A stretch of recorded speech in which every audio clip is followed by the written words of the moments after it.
Good morning, good afternoon, good evening.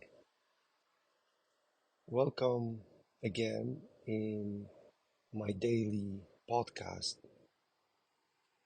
Every day, around 10 p.m., 11 p.m., I open a book and I read a few pages and share my comments.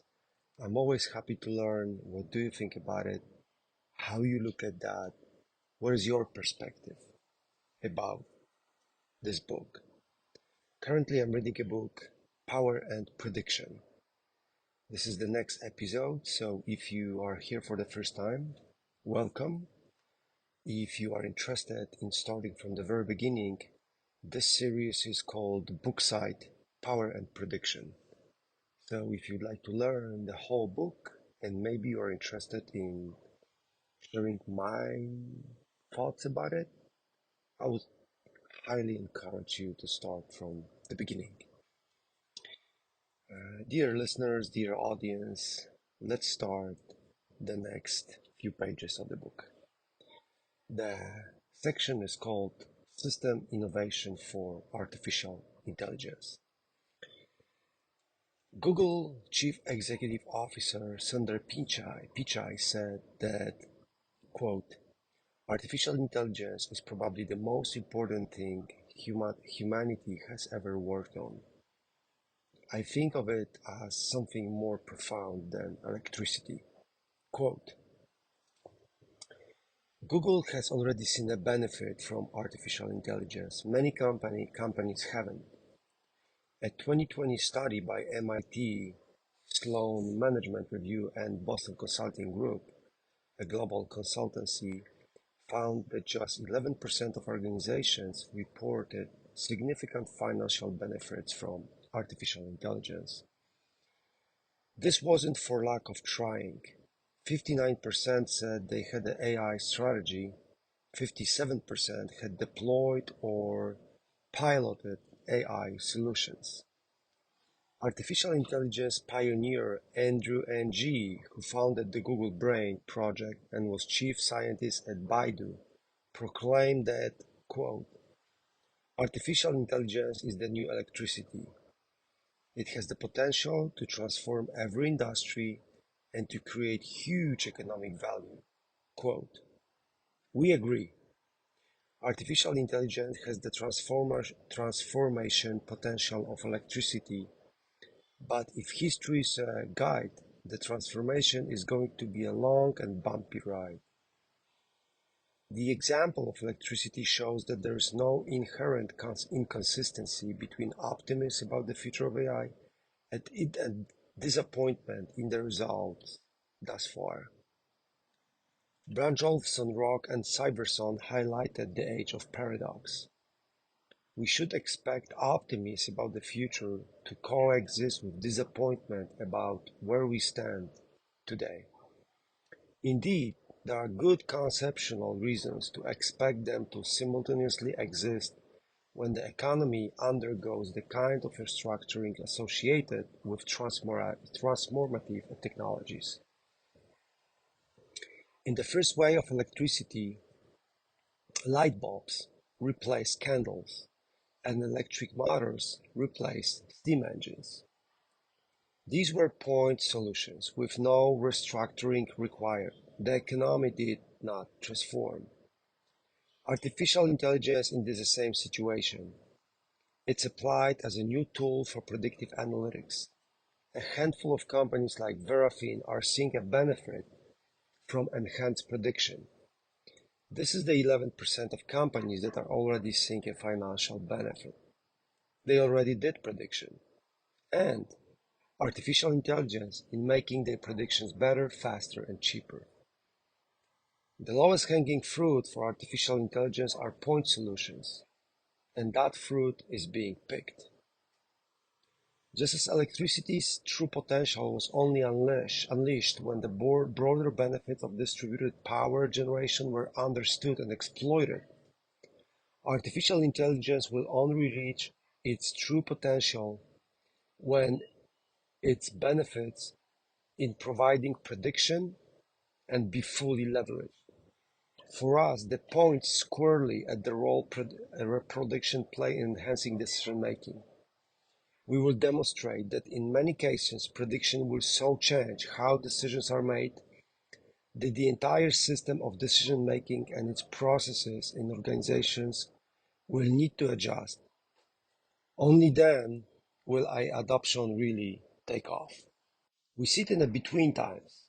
After the demonstration of AI's clear promise and before its transformational impact, Verafin is like the 11% of large corporations that achieved success in deploying AI because the predictions fit into their existing system. The process and workflow were already primed to utilize those predictions without requiring significant modifications. For the other 89%, the system is not yet primed. The promise is clear, but the path to achieving those promises is not. There needs to be a way to use machine predictions to do things better. That means using predictions to make better decisions. AI's impact will be all about the things humans can do because they can make better decisions. It's not only about the technical challenge of collecting data, building models, and generating predictions, but also about the organizational challenge of enabling the right humans to make the right decisions at the right time. And it's about the strategic challenge of identifying what can be done differently once better information is available. Dear listeners, first of all, thank you so much for being here with me and listening to this podcast and listening to this book. This particular section is extremely interesting because it's about predictive analytics, one of my favorite parts of leveraging artificial intelligence. Predictive analytics can be huge and probably, as those authors say, even bigger than we think.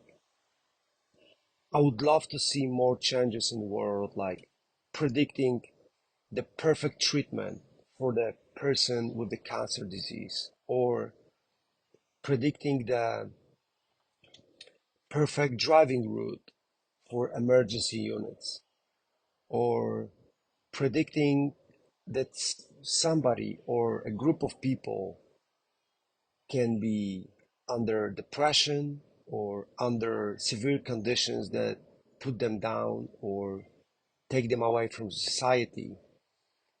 If we can predict at least those three cases, we can bring a lot of great changes to the world. Predictive analytics should be bigger than it is now, and I hope in this particular case, those authors are 1000% right. Also, I would like to actually reading about that. It reminds me a story I read a couple months ago. It's about analyzing sport commentators on a TV. Two guys were giving comments about the game. That was, as far as I remember, an American football game. And there was not only those two guys. I believe the company downloaded hundreds of conversation between people actually commenting games, sport games. What was found out that there was a difference in commenting the game of black-skinned people and the white-skinned people. Black-skinned people were mostly called by their last name, and they were called like they were the commentators were saying that they gifted, they talented. White players were called by their first name and last name. And what the machine learning technology found out that mostly white people were called like hard workers. I don't want to give a lot of comments about this example because you can actually get the insight by yourself or come to conclusion by yourself. But I like that analysis because on every day we can see a lot of harm, a lot of bias, a lot of not proper statements or false statements. And I can imagine that predicting those things on the internet or predicting how the specific article can harm a group of people, it's actually a good thing. So I hope artificial intelligence and predictive analytics will be even bigger in delivering good things to humanity. Okay, this is it. Thank you so much for staying here with me. Have a great day, night, or evening, and I hope to meet with you here tomorrow. Be careful. Good night.